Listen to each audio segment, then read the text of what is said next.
Hi, I'm Henry Gerbach, and I'm the author of How to Be Abby, A Cat's Guide to Happiness. With me, in this picture here on the left, is my cat Abby, whom this book is about. Today's topic is on awareness and mindfulness. Awareness is such a powerful tool found in many themes across well-being books, spiritual teachings, and even as the basis for meditation, mindfulness practices. The logic goes something like this. When you are aware of your thoughts, then you are in the present moment, which allows you to see and choose your responses versus reacting to a situation.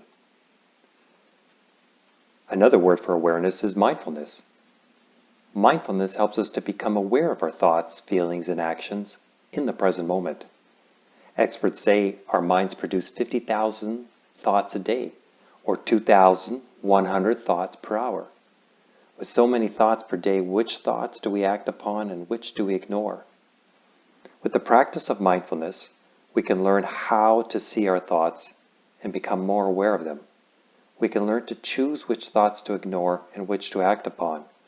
When we are able to see our thoughts, we can learn to become more aware of living our lives to the fullest possibilities by being and living in the present moment. For example, when we become irritated or stressed, mindfulness can help us see our thoughts and emotions. Instead of reacting in an automatic or negative way, mindfulness can help by allowing us to see more options and to respond more appropriately to irritation and stress. Mindfulness also teaches us to notice our thoughts and emotions in a non-judgmental way so we are at peace with whatever is and whatever is to become. When the mind is without self-awareness, unmindful thoughts can lead to hurtful words and actions that create suffering to both ourselves and others.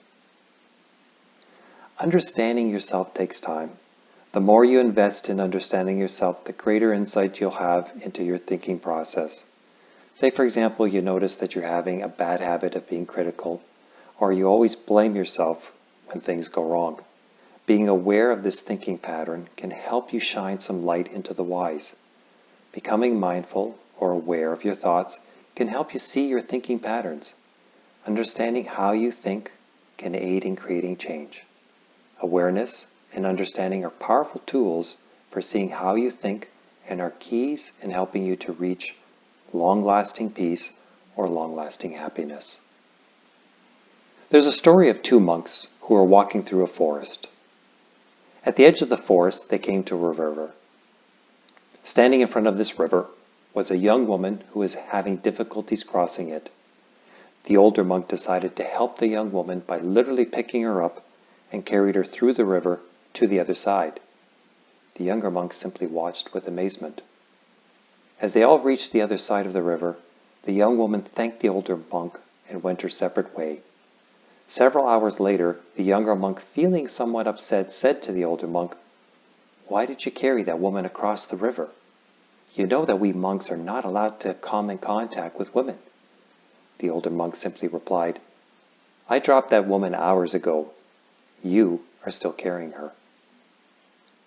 Here is a beautiful story that illustrates understanding and awareness. The older monk understood that he had to do to help the young woman, even if it meant going against what he was taught. He was aware that as soon as he reached the other side of the river, he'd be able to let go of the encounter. It was the younger monk who lacked understanding and awareness in himself, who carried resentment in his mind and heart several hours later. One monk was able to let go and be at peace through his understanding and awareness, while the other monk was not. When we understand that holding on is a reminder of something that we feel comfortable doing, we can use awareness to see how harmful this can be.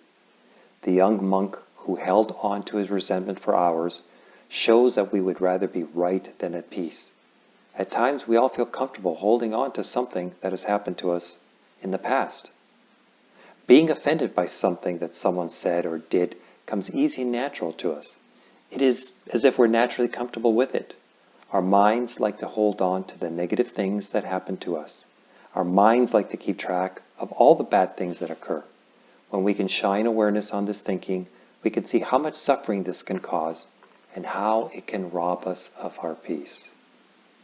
Using awareness to see all the things that we hold on to can help us change the path to a better understanding of who we truly are. We are not our thoughts. We are not our emotions. Our thoughts and emotions come and go, but we still remain the same. Like the young monk, if we can learn to let go, then we can learn to live in a more peaceful state. But how do we let go if our minds have a tendency to hold on? The act of letting go requires some energy. We can be aware of small things and brush them aside. We tend to hold on much tighter to the bigger things, and they are more challenging to let go. We require tools to help us through these difficult moments. Learn more. How to Be Abby, A Cat's Guide to Happiness by Henry Gerbach. Thanks for listening and watching. Have a great day.